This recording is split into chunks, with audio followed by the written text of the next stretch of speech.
ഇന്നത്തെ recipe soya pepper മസാലയാണ്. അതുണ്ടാക്കാൻ വേണ്ടി ഞാനൊരു പാൻ ചൂടാക്കാൻ വെച്ചിട്ടുണ്ട്. ചൂടായതിനു ശേഷം അതിലേക്ക് വെളിച്ചെണ്ണയിലാണ് ഉണ്ടാക്കുന്നത്. വെളിച്ചെണ്ണ ഒഴിച്ചു ചൂടായതിൻ്റെ വെളിച്ചെണ്ണ ഒഴിച്ചു കൊടുക്കുക. ആവശ്യത്തിനുള്ള വെളിച്ചെണ്ണ ഒഴിച്ചു കൊടുക്കുക.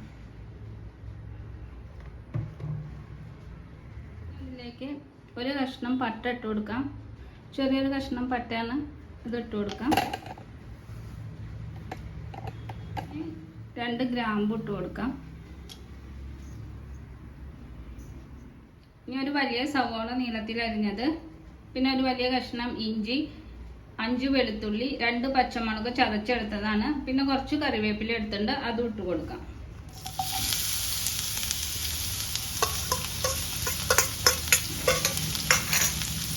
ഇനി ഇതൊക്കെ നന്നായിട്ടൊന്ന് മൂത്ത് വരട്ടെ.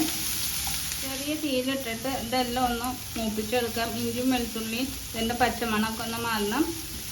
സവാളയൊക്കെ ഒന്ന് വാടി കിട്ടും വേണം. ഇത് നന്നായിട്ട് മൂത്ത് വന്നിട്ടുണ്ട്. ഇതിലേക്ക് മഞ്ഞൾപ്പൊടി ഇട്ട് കൊടുക്കാം. 1/2 ടീസ്പൂൺ മഞ്ഞൾപ്പൊടി, 1 ടേബിൾ സ്പൂൺ മല്ലിപ്പൊടി, 1/2 ടീസ്പൂൺ മുളക് പൊടി. ഇതെല്ലാം നന്നായിട്ടൊന്ന് മൂത്ത് വരട്ടെ.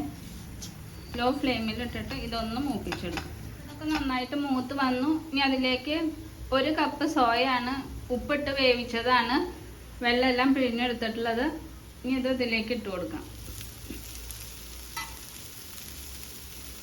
പിന്നെ 1 തക്കാളി, 1 മീഡിയം സൈസ് തക്കാളി, അതും ഇട്ട് കൊടുക്കാം.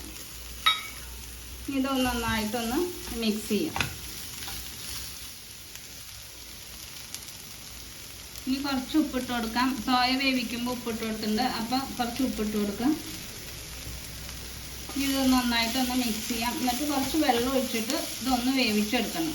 ഞാൻ 1 കപ്പ് വെള്ളമാണ് ഒഴിച്ചു കൊടുക്കുന്നത്.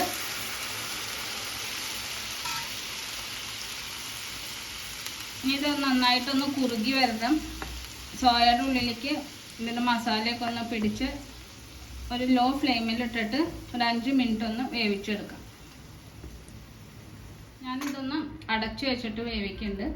അപ്പം അത് കഴിഞ്ഞ് കാണിച്ചു. ഇതൊന്ന് തുറന്ന് നോക്കാം.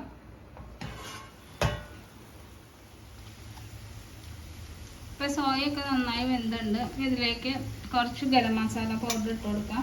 ഞാനിവിടെ 1/2 ടീസ്പൂൺ ഗരം മസാല പൗഡർ ഇട്ട് കൊടുത്തിട്ടുണ്ട്.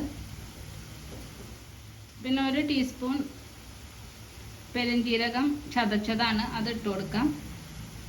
1 ടീസ്പൂൺ കുരുമുളക് പൊടിയാണ്. ഓരോരുത്തരുടെ എരിവിനനുസരിച്ചിട്ട് ഇട്ട് കൊടുക്കാം. ഇനി ഇതൊന്ന് നന്നായിട്ടൊന്ന് മിക്സ് ചെയ്യട്ടെ. ഇപ്പോൾ പൊടിയൊക്കെ ഇട്ടിട്ട് നന്നായിട്ട് മിക്സ് ചെയ്തിട്ടുണ്ട്. കുരുമുളക് പൊടി, പെരുംജീരകം ചതച്ചത്, പിന്നെ ഗരം മസാല, ഇതെല്ലാം ഇട്ട് നന്നായിട്ടൊന്ന് മിക്സ് ചെയ്തിട്ടുണ്ട്.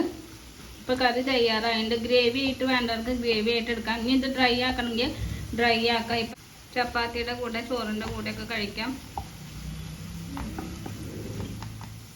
അപ്പം എല്ലാവരും ഉണ്ടാക്കി നോക്കണം.